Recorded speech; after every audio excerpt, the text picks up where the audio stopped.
Hello नमस्कार। आज हम इंडियन पॉलिटी लेक्चर थर्ड पढ़ रहे हैं।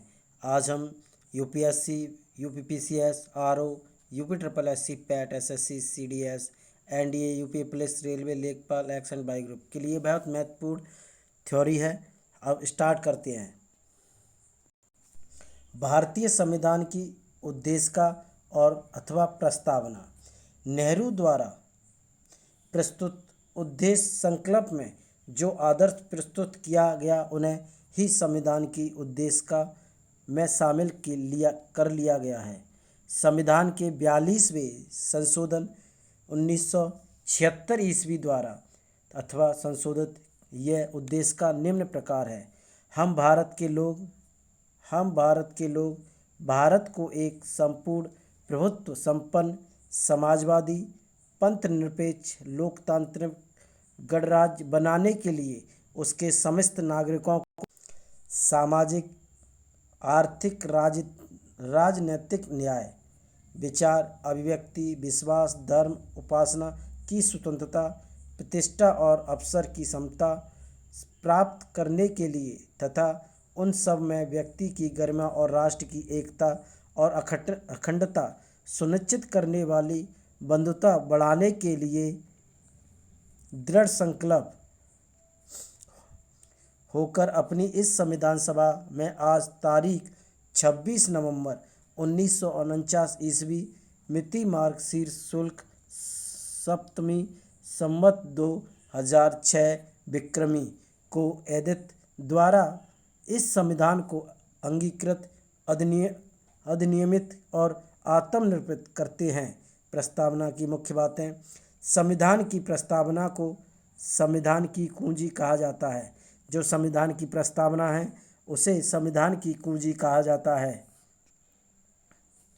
प्रस्तावना संविधान का प्रारंभिक अंक होते हुए भी कानूनी तौर पर उसका भाग नहीं माना जाता है। प्रस्तावना के अनुसार संविधान के अधीन समस्त शक्तियों का केंद्र बिंदु अथवा स्रोत भारत के लोग ही हैं।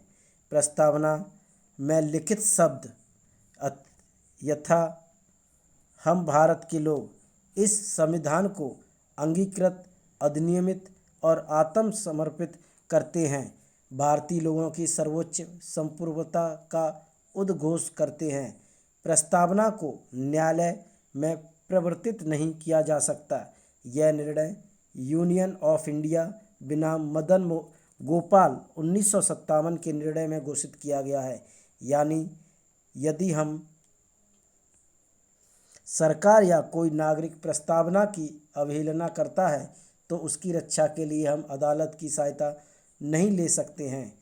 वेरुवाड़ी यूनियन बाद 1960 में सर्वोच्च न्यायालय ने निर्णय दिया कि जहां संविधान की भाषा संदिग्ध हो वहां प्रस्तावना विधिक निर्वाचन में सहायता करती है।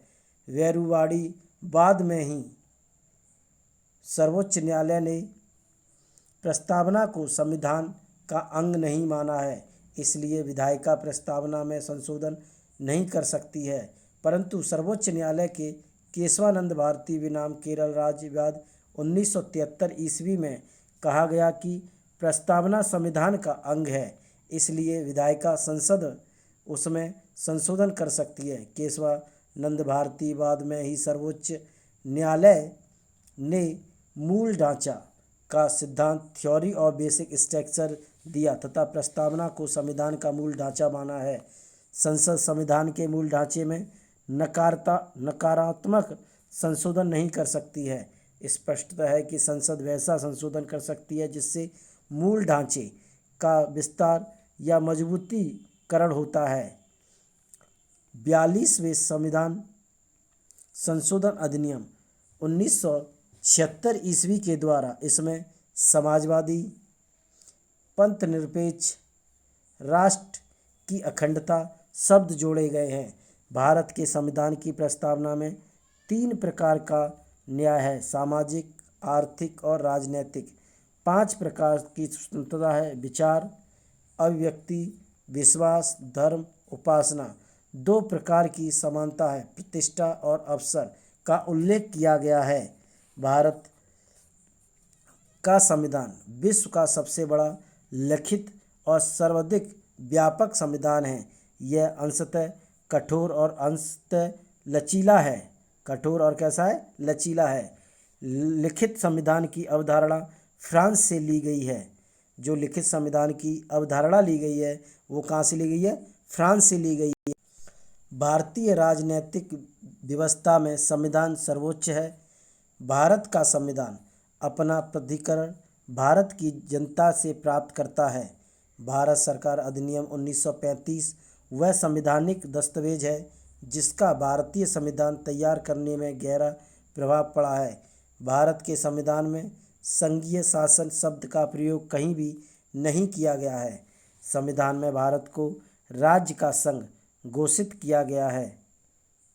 हमारे चैनल को लाइक, शेयर, सब्सक्राइब ज़्यादा से ज़्यादा ज़रूर करें। Thank you.